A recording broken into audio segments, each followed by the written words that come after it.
In this video, we're going to continue our discussion of the singular value decomposition. And in the previous video, we stated the singular value decomposition and gave a proof.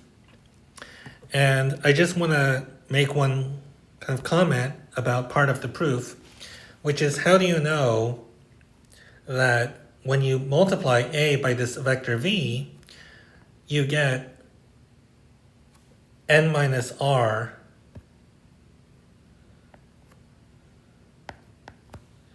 zero columns. Why is that true? So the reason is, just to clarify, I'll make a few comments on why this is true. The reason is because we chose the VI's to be eigenvectors. V1 to Vn were eigenvectors of A transpose A.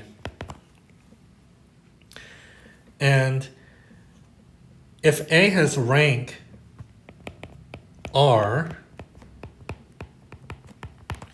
then the dimension of the null space of A is n minus R. And it turns out that the null space of A is actually equal to the null space of A transpose A. Maybe I'll just leave this as an exercise. I mean, it's not so hard to prove, but I think it would be a good problem to think about why this is true. So therefore, the dimension of the zero eigenspace, the dimension of the null space,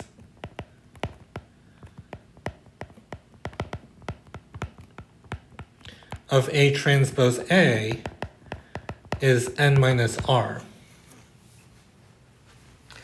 So therefore, when you're picking eigenvectors, okay, and you're arranging them so that the eigenvalues go from greatest to least, well, we know that the smallest eigenvalue of A transpose A is 0. So therefore, the last n minus r eigenvectors that you pick must be in the null space. They must have eigenvalue 0. And so that explains why A times VR plus 1 to A times Vn is 0. Because these VR plus 1 to Vn's, they're in the null space of A transpose A, and therefore they're in the null space of A, because the null space of A is equal to the null space of A transpose A.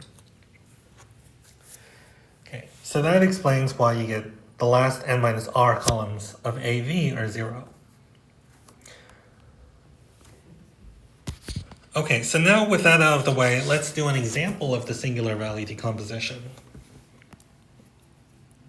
But you should keep in mind that that there are a lot of steps, and so it can be a bit complicated.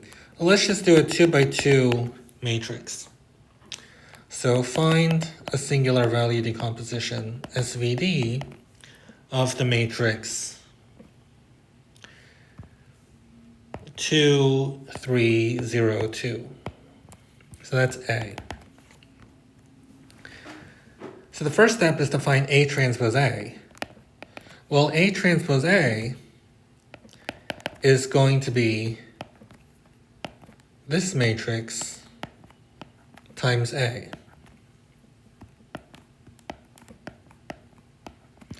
And that's going to be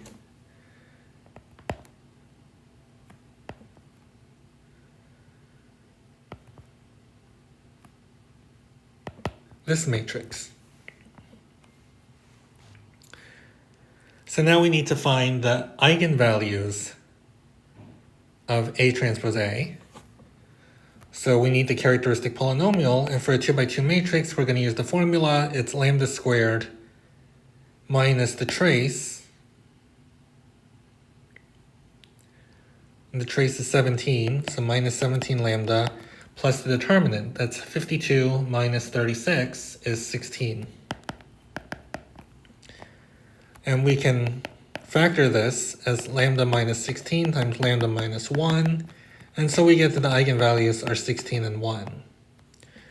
And we arranged things so that the eigenvalues go from greatest to least.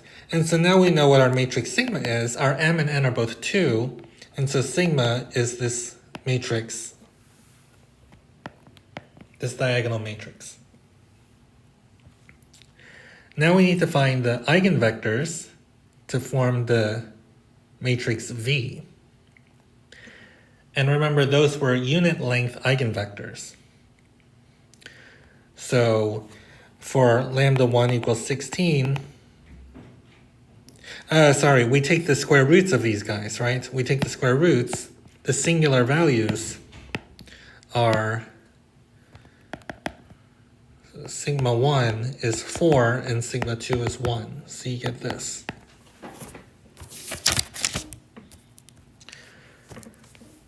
Okay, so now we need to pick an orthonormal basis for Rn consisting of eigenvectors of A transpose A. So for this first eigenvalue, lambda 1 equals 16, we do A transpose A minus 16I, and that's going to give you minus 12, 6, 6, minus 3. Okay? And so we can pick an eigenvector to be x1. So again, we can just take this, swap the order, and then put a minus sign somewhere. So if you do that, we can have 6, 12, and then we can have 6, 12 or 1, 2, right? These are all eigenvectors, and then we normalize this. So then we're going to get V1 is equal to 1 over root 5, 2 over root 5.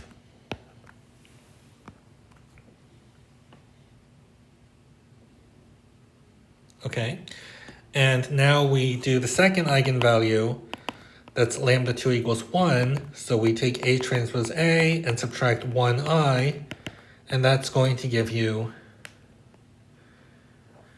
3, 6, 6, 12. And so we see that an eigenvector of this matrix is going to be 2, negative 1. And so we normalize and get V1 is going to be 2 over root 5, negative 1 over root 5. V2.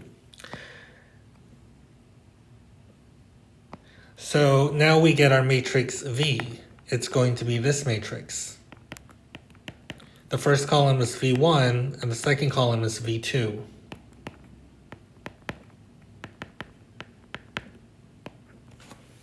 And as expected, the dot product of these two column vectors is 0, and they have unit length. That's what should happen because V is an orthogonal matrix. Okay, so that's V. Now we define, remember we defined UI to be 1 over sigma I times A VI. So for U1, it's going to be 1 over sigma 1. Sigma 1 was 4, so it's going to be 1/4 A, and A was this matrix 2, 3, 0, 2 times V1. And V1 was 1 over root 5, 2 over root 5.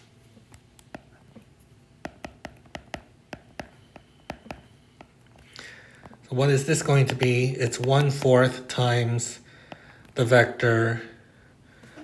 The first component is 2 over root 5 plus 6 over root 5. That's 8 over root 5. And the second component is 4 over root 5. And I'm taking 1/4 of that, so that's going to give me 2 over root 5, 1 over root 5. And as expected, this does have unit length. Then for U2, I need 1 over sigma 2, that's 1, times A times V2. So I know what A is, that's 2302, and V is 2 over root 5, negative 1 over root 5.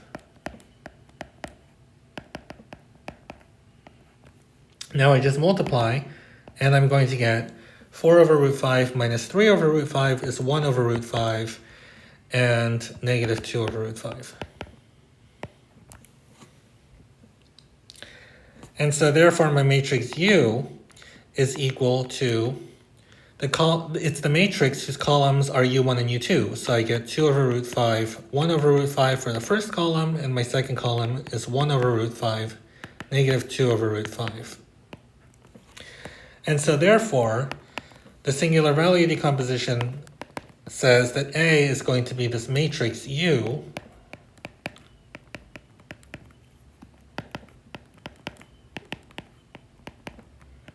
times V, which is the matrix with the singular values, times V transpose. So I take my matrix V and then transpose. Well, in this case, I actually ended up getting a symmetric matrix, but usually V is not symmetric. In this case, it was.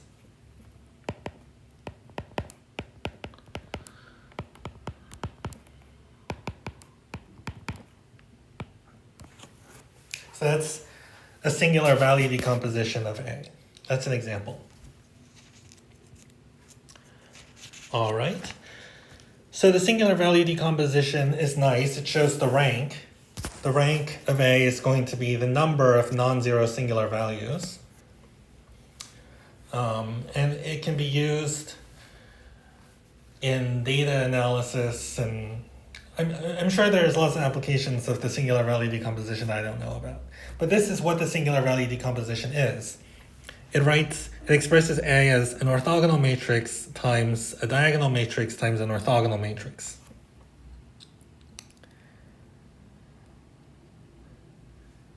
And that's it for this video. Thanks for watching.